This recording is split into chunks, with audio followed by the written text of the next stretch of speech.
ओम शांति। बाबा की याद बुद्धि को, मन को एकाग्र करती है, अंदर से एक रस स्थिति बनाती है। निंदा, स्तुति, मान अपमान कहाँ है? बाहर है।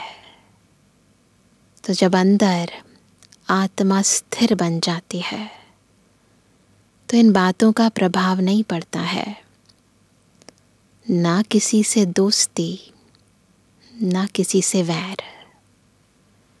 न्यारे भी रहते हैं और प्यारे भी रहते हैं, निर्भय बन जाते हैं, निर्वैर बन जाते हैं। तो बाबा के साथ रहते रहते उनके सानिध्य से आत्मा उन्हीं के समान बन जाती है। तो सांसारिक बातों से, उनके विभिन्न प्रभावों से निर्लिप्त बन जाती है। तो ये है बाबा की याद का जादू, जो आत्मा को, जो बहुत सेंसिटिव हो गई थी, उसे बिल्कुल एक रस अचल अडोल बना देती है।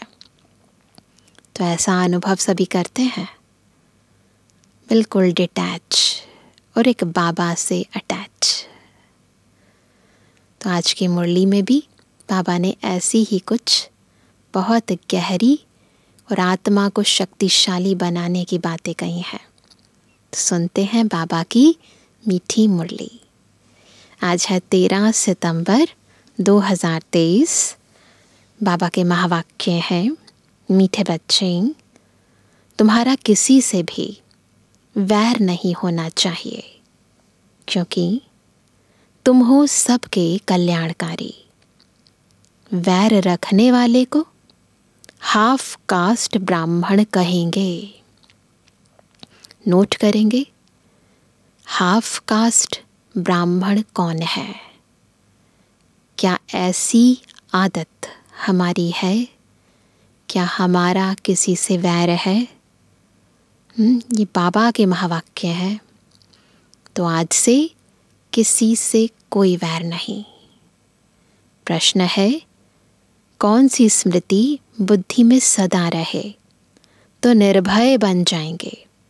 बहुत इम्पोर्टेंट पॉइंट है निर्भय बनने की। उत्तर है, सदा स्मृति में रहे कि हम सचखंड के मालिक देवी देवता बन रहे हैं।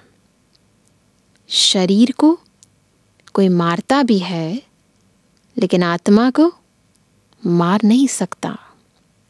गोली शरीर को लगती है, मैं आत्मा तो जा रही हूं बाबा के पास। हमको क्या डर है? हम बैठे हैं, छत गिर जाती है, हम बाबा के पास चले जाएंगे।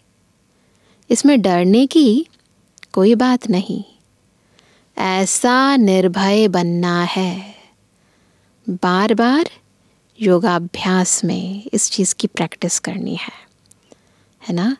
सोचना, अगर छत गिर जाए, कोई गोली मार दे, कोई कुछ कर दे, तो अंदर डर तो नहीं होता है ना? अंदर सूक्ष्म इस भय की रग को चेक करना है। गीत है माता ओ माता।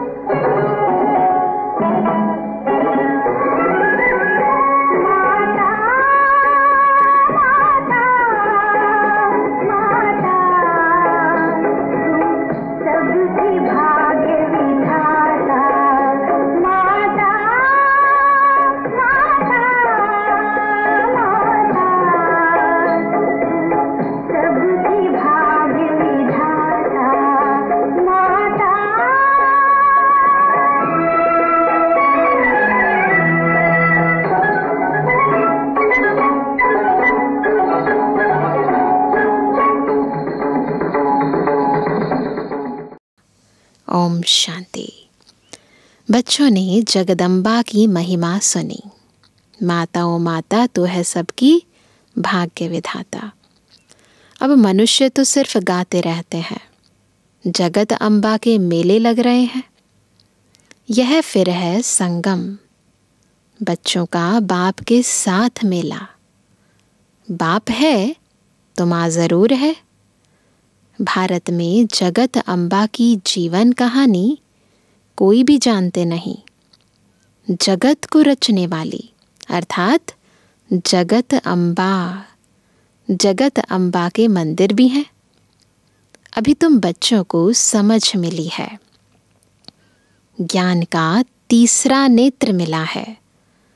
अभी तुम बच्चे जानते हो, जिसका यादगार बना हुआ है वह ज़रूर सृष्टि के संगम पर आए होंगे। इनको जगत अम्बा कहा जाता है। जगत पिता प्रजापिता भी है ना, संपूर्ण जगत का पिता। इस बेहद ड्रामा का आदि मध्य अंत क्या है और मुख्य एक्टर्स कौन से हैं, यह कोई नहीं जानते, पर हम सब कुछ जानते हैं। हीरो हीरोइन भी एक्टर होते हैं ना। सिर्फ दो नहीं होंगे, कोई भी फिल्म होगी तो उसमें केवल हीरो हीरोइन ही तो नहीं होते ना, बहुत सारे एक्टर्स होते हैं। ज़रूर उनकी सेना होगी। जगत अम्बा की भी सेना होगी। उनको शक्तियाँ भी कहा जाता है। शक्ति सेना नामी ग्रामी है। शक्ति कहाँ से आई? शिव शक्ति कहते हैं ना, तो शक्ति कहाँ से आई? ज़रूर सर्वशक्तिमान परम पिता परमात्मा से ही शक्ति ली होगी। यह तो सब मानते हैं। शिव शक्ति कहते हैं और उनके उद्गम की कहानी भी सुनाते हैं कि कैसे ब्रह्मा विष्णु शंकर ने मिलकर ऐसी शक्ति की रचना की जिसने दैत्यों से देवताओं की रक्षा करी। वो तो स्टोरीज बताते हैं। ऊंच ते ऊंच भगवान है, उनको ही सत श्री अकाल कहते हैं। अकाली जो होते हैं वह निराकार को मानने वाले होते हैं। सिख ग्रंथी गुरु नानक को मानते हैं। कहते हैं गुरु नानक देव है। उनकी जो पीढ़ी होती है उनके 10 बादशाहों के नाम भी भिन्न भिन्न है। कोई का सिंह, कोई का दास, कोई का चंद भी नाम होगा। सबके नाम भिन्न भिन्न है। और अकाली जो है वह अकाल मूर्त को मानते हैं। सत्य श्री अकाल, यानी जिसे काल ना खा सके, वो सत्य, वो श्रेष्ठ। यह किसकी महिमा है? परमपिता परमात्मा की। तो सिद्ध करते हैं सत्य सिर्फ एक श्री श्री अकाल मूर्त परमात्मा ही है। ऐसी मूर्त जिसको काल ना खा सके। वो कौन है? केवल एक शिव बाबा। तुम कह सकते हो सत्य श्री अकाल, तुम उनको जानते हो। वो तो बस कहते हैं, परंतु हम उस सत्य श्री अकाल को जानते हैं। वह सिर्फ अक्षर कह देते, अर्थ कुछ भी नहीं जानते। तुम तो जानते हो सत्य श्री अकाल को, उनकी बायोग्राफी को भी तुम जानते हो।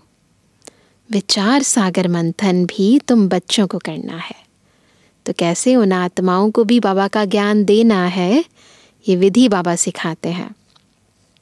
बाप तो ज्ञान का सागर है। उसने कलश माताओं को दिया है। जिम्मेवारी किसकी है? माताओं की। यह है बड़ी मम्मा। और फिर तुम अनेक माताएं हो। जगदम्बा की अनेक बच्चियां और बच्चे हैं। यह जगत अम्बा है, फिर पिता भी ज़रूर है। तुम जानते हो यह जगत अम्बा कौन है, किसकी बच्ची है? अच्छी तरह जानते हैं। है तो मनुष्य। 8-10 भुजाएं तो नहीं हैं जो दिखाते हैं अम्बा की इतनी सारी भुजाएं। मुख्य तौर पर अष्टभुजाधारी दिखाते हैं, है ना? तो बाबा कहते हैं कि ऐसे तो नहीं है, इतनी भुजाएं क्यों दी हैं? यह किसको पता नहीं। भुजाएं अर्थात सहयोगी। तो ऊंच ते ऊंच वह सत परमात्मा है। तुम बच्चों को समझाया गया है। परम पिता परमात्मा, जिसको हम रूप बसंत कहते हैं, रूप भी है और फिर बसंत, रूप भी है और फिर बसंत, ज्ञान सागर है। बाबा योग और ज्ञान दोनों सिखाते हैं। इतना छोटा सा स्टार वह ज्ञान सागर है। एक तरफ बीज रूप है, दूसरी तरफ सागर है। तो देखो बाबा की महिमा, वंडर है ना। बच्चों को समझाया है। बाप है बिंदी रूप, उसमें बरोबर सारा पाठ है ना। पहले समझना थोड़ा कठिन होता था, परंतु अब तो सबके लिए सहज है। छोटी सी पेन ड्राइव में कितना सारा डाटा होता है ना। थोड़ी सी चिप, छोटी सी चिप होती है, बिल्कुल छोटी सी, कितना सारा उसके अंदर डाटा होता है। तो फिर जब साइंस ऐसी इन्वेंशन कर सकती है, तो हम ये भी समझ सकते कि आत्मा जो अदृश्य सत्ता है, उसमें कितने जन्मों का पाठ अंदर नूंधा हुआ है। तो बाप है बिंदी रूप, उसमें बरोबर सारा पाठ है। भक्ति मार्ग में भक्तों की भावना पूरी करते हैं। यह सारी ड्रामा में नोंद है। जिस समय जिसकी जो भावना है, वह ड्रामा में पहले से ही नोंदी हुई है। तो ये जो भावनाएं उत्पन्न होती है ना, ये भी ड्रामा प्लान अनुसार। तुम्हारी यह पढ़ाई भी ड्रामा में नोंद है। सब चीज़ें फिक्स हैं। जो पाठ रिपीट हो रहा है, समझने की बात है ना, नथिंग न्यू। तो समझने की बात है, तुम अच्छी रीति समझा सकते हो। ऊंच ते ऊंच भगवान सब कहते हैं। वह है निराकार, निर्भय, निर्वैर। उनका कोई के साथ वैर नहीं है। तुम्हारा भी कोई के साथ वैर नहीं है। तुम सबके कल्याणकारी हो, सबका भला हो, सब सुखी रहे, है ना। अगर किसका वैर है तो उसको क्या कहेंगे? पापा कहते हैं अगर किसका वैर है तो उनको हाफ कास्ट कहेंगे। आधा शूद्र, आधा ब्राह्मण। अच्छा लगता है सुनना? नहीं अच्छा लगता ना? तो हाफ कास्ट नहीं बनना है हमें। यह विकारों की खाद कंप्लीट निकल जाएगी, तब सच्चा ब्राह्मण कहेंगे। पहले पूरा ब्राह्मण बनना है, सच्चा ब्राह्मण बनना है, तब तो देवता बनेंगे। अभी तो आधा आधा है। कलयुगी तमु प्रधान संस्कार भरे हुए हैं, वह निकलने हैं। अभी तुमको न देवता न शूद्र, बीच का ब्राह्मण कहेंगे। वह भी संपूर्ण नहीं बने हो, ब्राह्मण पूरे नहीं बने हो। जगत अम्बा को देवता नहीं कहेंगे। मम्मा भी उस समय पुरुषार्थ कर रही थी। जगत अम्बा जब संपूर्ण बन जाती है, उसके बाद देवता बनती है। अभी ब्राह्मण है। ब्रह्मा की बेटी सरस्वती है, परंतु यह कोई नहीं जानते। ब्रह्मा कब आया? जो मुख वंशावली रचना रची, उसको ही शिव शक्ति सेना कहा जाता है। तो तुम जानते हो, वह ऊंच ते ऊंच बाप परम पिता परम धाम में रहने वाले हैं। फिर सूक्ष्म वतन में है ब्रह्मा, विष्णु, शंकर। प्रवृत्ति मार्ग होने कारण वह भी युगल दिखाते हैं। भक्ति मार्ग में उन्हें भी युगल दिखाते हैं। विष्णु को पूरा युगल दिखाते हैं। यह सब बुद्धि में रहना चाहिए। मनुष्य कहेंगे हम एक्टर हैं, तो मनुष्यों को ड्रामा के आदि मध्य अंत का मालूम होना चाहिए ना। दुनिया में भी कहते हैं, शेक्सपियर ने भी कहा ना, all the world a stage and all the man and women merely players. दुनिया में भी कहते हैं कि सृष्टि रंगमंच है और हम बस किरदार निभा रहे हैं। तो मानते हैं कि हम एक्टर हैं।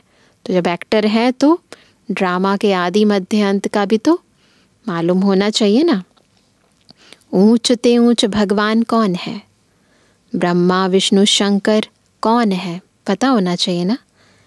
क्या और भी 8, 10, 100 भुजा वाला कोई है? ऐसा कोई है? नहीं, ये सब चित्र फालतू हैं, ऐसा कोई नहीं है। ब्रह्मा की 100 भुजा दिखाते हैं। अब यह तो प्रजापिता है, सबका पिता है। 100 भुजा की तो बात ही नहीं। यह सब रॉन्ग है। राइट वास्तव में क्या है वह भी समझना चाहिए। ऊंच ते ऊंच भगवान जो परम धाम में रहते हैं है स्टार। विष्णु को भी 4 भुजा दिखाई है, 2 भुजा लक्ष्मी की, 2 भुजा नारायण की। तो सब चीज़ें स्पष्ट करके बतानी है। सृष्टि के आदि मध्य अंत का राज, फिर तीनों लोकों का राज, तीनों देवों का राज, सब स्पष्ट करके समझाना है। जैसे रावण के 10 शीश दिखाते हैं, 5 स्त्री के विकार और 5 पुरुष के। पहले मुख्य विकार है देह अभिमान, फिर और विकार नंबरवार आते हैं। सूक्ष्म वतनवासी ब्रह्मा तो है अव्यक्त, प्रजापिता ब्रह्मा तो यहाँ चाहिए ना, है ना। प्रजापिता, प्रजा की रचना यहाँ ही तो होगी ना, बच्चे तो यही होंगे, ऊपर सूक्ष्म वतन में तो नहीं होंगे। यह जब संपूर्ण बन जाते हैं तो सूक्ष्म वतन में फरिश्ते बन जाते हैं। तुम भी फरिश्ते बन जाते हो। तभी ड्रिल करते हैं ना सभी। अभी बने नहीं हैं, परंतु जब ड्रिल करते हैं तो 500 रुपयों की ड्रिल में ब्राह्मण सो फरिश्ता। तो ऐसी ड्रिल क्यों करते हैं? क्योंकि हमारा लक्ष्य है फरिश्ता सो देवता बनने का। ब्रह्मा बाबा भी फरिश्ता बने और फिर देवात्मा बनेंगे, नारायण बनेंगे। ऐसे ही हमें भी बाबा के समान पुरुषार्थ करके फरिश्ता बनना है। वहाँ तुम्हारा शरीर हड्डी मांस का नहीं होता है, उनको फरिश्ता कहा जाता है। ब्रह्मा तो प्रजापिता यहाँ है, फिर विष्णु 2 रूप से पालना करेंगे। शंकर तो है सूक्ष्म वतन में। यह बड़ी समझने की बातें हैं। इतनी दूरांदेशी बुद्धि कोई की है नहीं। तुम्हारी बुद्धि एकदम मूल वतन सूक्ष्म वतन तक चली गई है, इतनी दूर दूर चली जाती है। सूक्ष्म वतन अब रचा हुआ है। बाबा जब यहाँ आए उससे पहले सूक्ष्म वतन की रचना करी। ब्रह्मा विष्णु शंकर की भी रचना हुई है, जहाँ तक आ जा सकते हो। तो ऊंच ते ऊंच भगवान, फिर ब्रह्मा विष्णु शंकर, फिर यह मनुष्य सृष्टि में देवी देवताएं। बाकी 8-10 भुजा वाले व चंडिका देवी आदि तो है नहीं। इतने सब चित्र कहाँ से आए? कहाँ से आए? भक्ति मार्ग में इसी बुद्धि से आए। तुम्हारे पास कोई हथियार थोड़ी है। दिखाते हैं ना इतनी सारी भुजाएं, फिर हर हाथ में एक एक हथियार दिखाते हैं। तो बाबा कहते हैं ये सब हिंसक हथियार बैठ बनाए हैं, परंतु ऐसे तो हुआ नहीं। अगर माता भी संहार करेगी, बच्चों को मारेगी, तो फिर बच्चे क्या करेंगे, है ना। फिर लोग तो यही सीखते हैं ना कि देवी देवताएं भी लड़ते हैं झगड़ते हैं, हम लड़े झगड़े हमने मारा, तो फिर इसमें क्या गलत है। परंतु नहीं, उन्होंने कोई हिंसक लड़ाई नहीं लड़ी। ये सब है योग बल की युद्ध माया से। देवता तो होते हैं डबल अहिंसक। सूक्ष्म वतन में कोई हथियार आदि होते नहीं। चित्रों में कितने हथियार दिए हैं। इसको कहा जाता है गुड़ियों की पूजा। बाबा इन्हें क्या कहते हैं? गुड़ियों की पूजा। ऑक्यूपेशन को कोई जानते नहीं। बाबा आकर ब्रह्मा द्वारा नई रचना रचते हैं। तो खुद बड़ा हो गया ना। तुम हो उनकी संतान, पोत्रे और पोत्रियां। तो बाबा, ब्रह्मा बाबा के द्वारा जब हमारी रचना करते हैं तो फिर हम क्या हुए? दादा के पोत्रे और पोत्रियां। समझने वाले समझते भी हैं, परंतु फिर यह नहीं समझते कि सबकी मौत होनी है। स्वर्ग की स्थापना तो होगी, परंतु उससे पहले विनाश भी तो होगा। अभी भी कितने मरते रहते हैं। अखबारों आदि में कोई दिखलाते थोड़े ही हैं, नहीं तो नाम बदनाम हो जाए। भूख बहुत मरते हैं। एक समय मुश्किल से 2 रोटी मिलती है, उसका तो कोई डाटा ही नहीं है। एक्सीडेंट में मरे, भूकंप में मरे, है ना, लड़ाई झगड़े में मरे, वो तो पता चल जाता है, परंतु भूख से कितने मरे उसका तो कुछ पता ही नहीं है। एक समय मुश्किल से 2 रोटी मिलती है, तुम बच्चे जान गए हो। सतयुग में लक्ष्मी नारायण का राज्य चलता है। 2 भुजा वाले ही मनुष्य हैं। ऐसे नहीं कि वहाँ पर 4-4 भुजाएं होती है सबकी। बाकी सतयुग में कोई 8-10 भुजा वाली देवियाँ नहीं होती हैं। सेकंड नंबर में है राम सीता। वह भी यहाँ राजयोग से पद पा रहे हैं। सभी देवी देवताएं अभी यहाँ राजयोग से पद पा रहे हैं। कितनी सहज बात है समझने की। बाप कहते हैं तुमने बहुत वेद शास्त्र पढ़े हैं, अब तुम मेरे से सुनो और जज करो। मैं तुम्हें सत्य सुनाता हूँ या वह सत्य सुनाते हैं? भक्ति मार्ग में तो बस जैसा कहा वैसा मान लिया, है ना। जैसे किसी ने कहा, जैसा लिखा हुआ था वैसे मान लिया, ऐसा ही होगा। अंधश्रद्धा होती है पूरी। यहाँ बाबा यथार्थ रीति समझाते हैं, हर चीज़ का अर्थ बताते हैं। अगर वह सत्य सुनाते हैं तो तुम सत्यनारायण की कथा से सत्यनारायण क्यों नहीं बने हो? कितनी बार पढ़ी होगी पूर्णमासी पर सत्यनारायण की कथा, परंतु क्यों नहीं बने? क्योंकि उस कथा में कथा ही नहीं होती। बस यही बताते हैं कि सत्यनारायण की कथा पढ़ी और फिर ये हो गया, परंतु वास्तव में कथा कौन सी है ये तो पता ही नहीं चलता।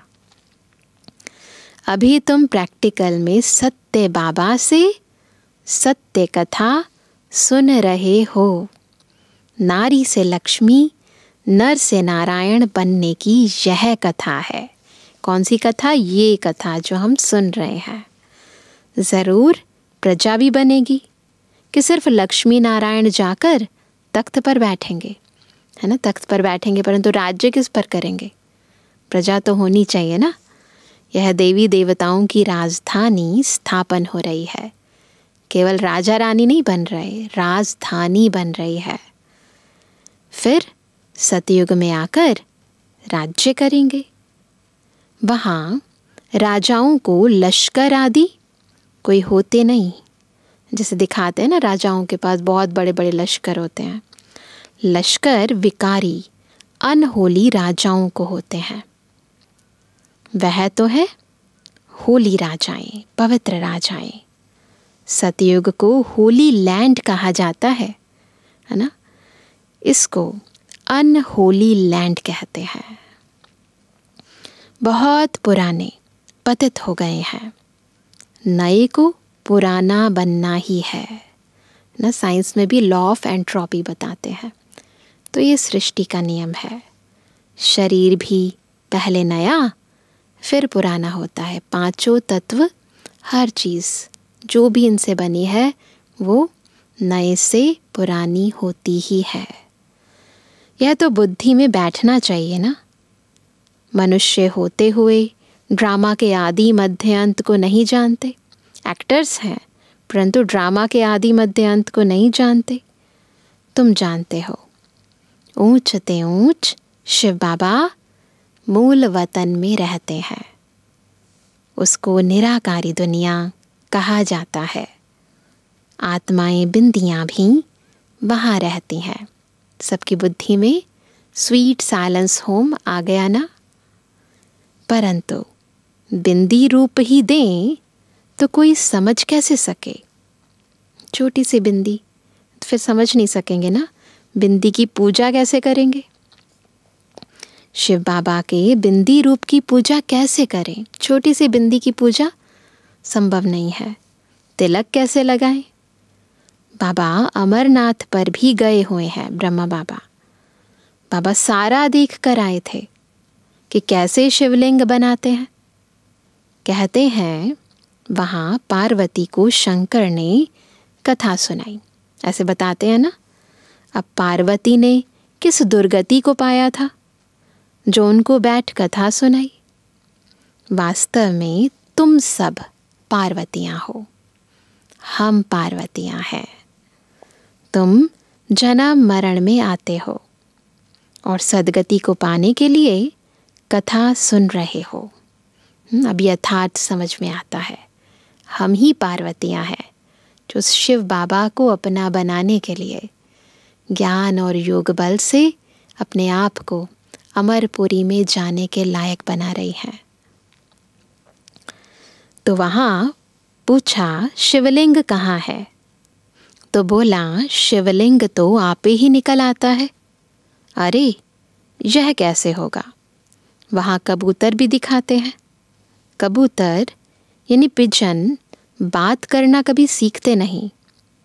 तोते को बात करना सिखलाते हैं तो वह बोलते हैं। कंठी पड़ जाती है। तुम ज्ञान की कंठी पहनते हो तो पिजन नहीं बनना है, कंठी वाला तोता बनना है। तो बाबा ने समझाया है ऊंच ते ऊंच तो है शिव बाबा, फिर ब्रह्मा विष्णु शंकर। प्रवृत्ति मार्ग दिखाने लिए विष्णु को 4 भुजाएं दिखाते हैं। 2 लक्ष्मी और 2 नारायण की भुजाएं। यहाँ मनुष्य सृष्टि में ऊंच ते ऊंच लक्ष्मी नारायण और उनकी राजधानी, फिर राम सीता की डायनेस्टी। यह होली डायनेस्टी पूरी होती है। फिर रावण राज्य शुरू होता है। सृष्टि चक्र घूम रहा है ना सबकी बुद्धि में। फिर सबको पतित बनना ही है। बाकी हाँ, पिछाड़ी में जो नई आत्माएं आती हैं उनका कुछ प्रभाव निकलता है। एंड के अंदर जो ऊपर से आत्माएं आती हैं तो पवित्र आत्माएं होती हैं ना, तो उनका कुछ प्रभाव ज़रूर निकलता है। किसका सतो प्रधानता का, किसका रजो तमो का पाठ है। यह बेहद का ड्रामा है। मनुष्य तो मनुष्य ही है। बाकी सब है गुड़ियों की पूजा। न ऐसे कोई सूंड वाले मनुष्य नहीं होते हैं। ऐसे कोई मनुष्य नहीं होते जिनकी इतनी सारी भुजाएं होती हैं। मनुष्य तो मनुष्य ही है। तुम एक्टर्स हो ना। अभी तुम मनुष्य से देवता बन रहे हो। पढ़ाई से मनुष्य कितना ऊंच पद पाते हैं। यह भी पढ़ाई है जिससे तुम राज्य पद पाते हो। ऐसी पढ़ाई कोई होती नहीं। वह प्रिंस प्रिंसेस तो प्रारब्ध ले आते हैं। तुम यहाँ प्रारब्ध बना रहे हो। ये इम्पॉर्टेंट टाइम है प्रारब्ध बनाने का। वो तो ले आते हैं। भविष्य सतयुग के लिए कितनी ऊंच और फिर सहज नॉलेज है। सेकंड में जीवन मुक्ति, कितनी सहज नॉलेज है। हम बेहद बाप के बच्चे हैं। ईश्वरीय गोद में बैठे हैं। कहाँ बैठे हैं सभी? ईश्वरीय गोद में बैठे हैं। ईश्वरीय गोद कौन छोड़ेंगे? कोई छोड़ेगा? बिल्कुल नहीं। तो इस ड्रामा के आदि मध्य अंत को समझना है। बाप तो यथार्थ रीति बैठ समझाते हैं। जो मनुष्य सृष्टि का बीज रूप गाया जाता है, सत्य चित्त आनंद स्वरूप कहा जाता है, बाबा की महिमा है। जरूर जब आएंगे तब तो वर्षा देंगे ना। तुम सचखंड के मालिक देवी देवता बनते हो। कोई डर की बात नहीं है। यहाँ तो कितना डर रहता है, दुनिया में बहुत डर रहता है। कोई चढ़ाई ना करे। तुमको तो बिल्कुल निर्भय रहना है। क्या रहना है सभी को? निर्भय रहना है। शरीर को कोई मारता है, आत्मा को थोड़ी ही मार सकते हैं। हम कौन है? आत्माएं। जो डरना चाहिए, निर्भय होने की बड़ी समझ चाहिए। जितना आत्मिक स्थिति का अभ्यास होगा उतना आत्मा निर्भय है। जितना हम देह अभिमान में आते हैं उतना भय लगता है। बाप भी निर्भय तो बच्चे भी निर्भय। गोली शरीर को लगती है। मैं आत्मा तो जा रहा हूं बाबा के पास। हमको क्या डर है? हम बैठे हैं, छत गिर जाती है, हम बाबा के पास चले जाएंगे। ऐसी आंतरिक स्थिति होनी चाहिए। निर्भय होने में टाइम लगता है। पूरा सोल कॉन्शियस जब तक नहीं बने ना, तब तक निर्भय नहीं बन सकते। तुम हो जगत अम्बा के बच्चे, शिव शक्ति सेना। पार्वतियां भी हैं, शिव शक्ति सेना भी हैं। एक की तो महिमा नहीं है। तुम भी साथ हो तो सब शिव शक्तियां हैं। यह कमांडर है। तुमको रूहानी ड्रिल सिखलाते हैं। तुम उनके बच्चे हो। तुम हो लकी सितारे। तो शिव शक्तियां भी हैं और लकी सितारे भी हैं। यह सरस्वती भी लकी सितारा है। ब्रह्मा की बेटी है ना। उस ज्ञान सूर्य का चंद्रमा तो यह ब्रह्मा है ना। ज्ञान सूर्य शिव बाबा, ब्रह्मा बाबा चंद्रमा, और मम्मा है लकी सितारा जो बिल्कुल समीप रहता है चंद्रमा के। परंतु यह मेल होने कारण माता पर कलश रखा जाता है। अच्छा, तुम लकी सितारों पर याद प्यार नंबरवार पूछा था। रूहानी बच्चों की रूहानी बाप दादा को गुड मॉर्निंग, नमस्ते नमस्ते नमस्ते। धारणा के लिए मुख्य सार। पहला, कलयुगी तमु प्रधान संस्कारों को निकाल सच्चा ब्राह्मण बनना है।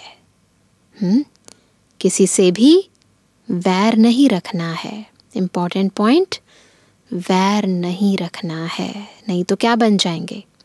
हाफ कास्ट ब्राह्मण। दूसरा, निर्भय बनने के लिए आत्म अभिमानी रहने का अभ्यास करना है। हम शिव शक्ति सेना है। आज का स्वमान, हम कौन है? शिव शक्ति सेना। हम कौन है? लकी सितारे। हमें तो सचखंड का मालिक बनना है। इसी नशे में रहना है। आज का वरदान है, कलयुगी वायुमंडल में रहते हुए उसके वाइब्रेशन से सेफ रहने वाले स्वराज्य अधिकारी भव। कैसे बनेंगे स्वराज्य अधिकारी? जब कलयुगी वायुमंडल में रहते हुए उसके वाइब्रेशन से सेफ रहेंगे। स्वराज्य अधिकारी उसे कहा जाता जिसे कोई भी कर्मेंद्रिय अपनी तरफ आकर्षित न करे, सदा एक बाप की तरफ आकर्षित रहे। किसी भी व्यक्ति व वस्तु की तरफ आकर्षण न जाए, चेक करते रहें हम ऐसे हैं। ऐसे राज्य अधिकारी ही तपस्वी है। तपस्वी अर्थात एक बाप दूसरा न कोई, कहीं कोई आकर्षण ना हो। वही हंस बगुलों के कलयुगी वायुमंडल में रहते हुए सदा सेफ रहते हैं। जरा भी दुनिया के वाइब्रेशन उन्हें आकर्षित नहीं करते। सब कंप्लेन समाप्त हो जाती है, किसी से कोई कंप्लेंट नहीं, क्योंकि कंप्लीट बन जाते हैं। आज का स्लोगन है, बुरे को अच्छे में बदल देना ही ऊंच ब्राह्मणों की श्रेष्ठ शक्ति है। बुरे को अच्छे में बदल देना ही ऊंच ब्राह्मणों की श्रेष्ठ शक्ति है। तो आज क्या होमवर्क करेंगे?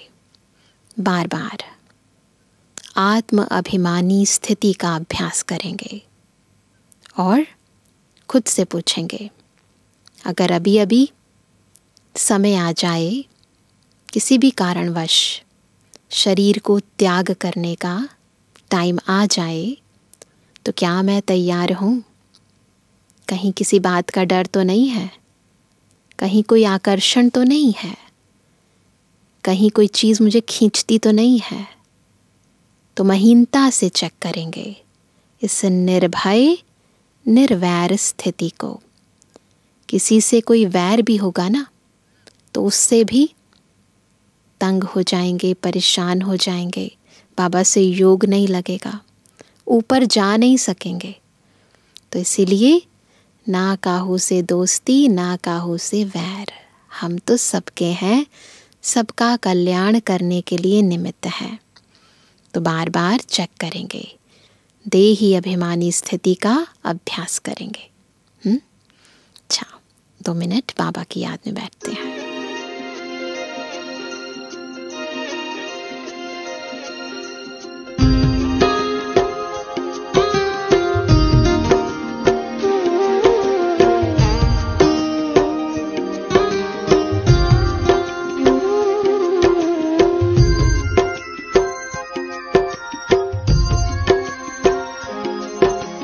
जैसा सोचोगे तुम वैसा बन जाओगे। जैसा कर्म होगा वैसा फल पाओगे। श्रेष्ठ कर्म का आधार है खुद का कर लो दर्शन, यही जीवन का सार है, यही जीवन का सार है। जैसा सोचोगे तुम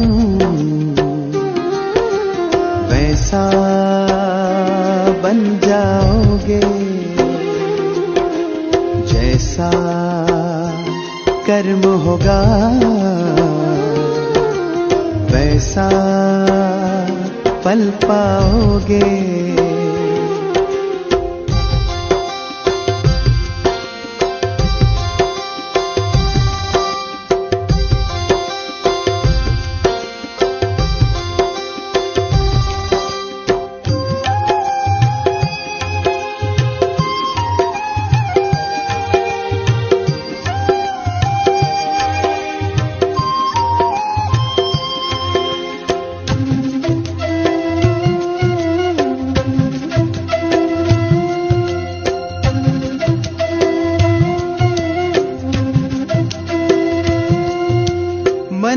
शुभ संकल्प तो जीवन में फिर दुख कैसा, जब अंतर में शुभ भावना तो दिल में सुख सावन जैसा।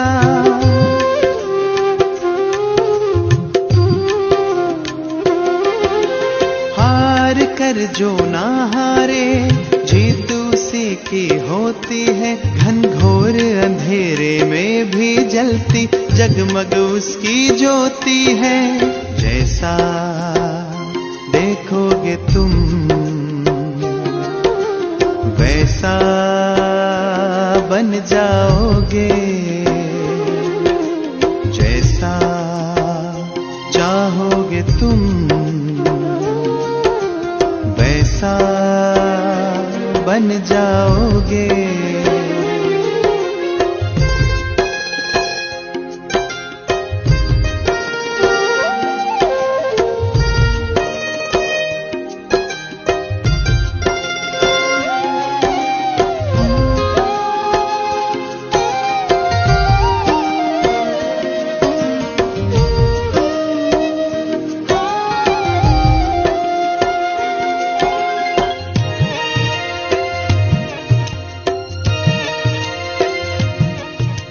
सूरज है तो है किरण, बादल है तो है पवन, प्राण है तो है तन मन, सात सुरों में है सरगम।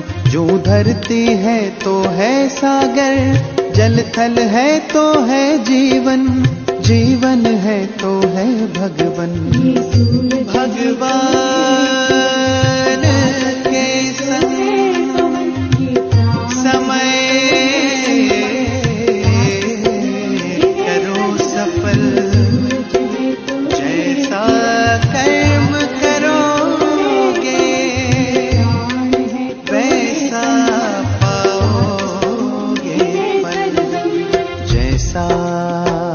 सोचोगे तुम,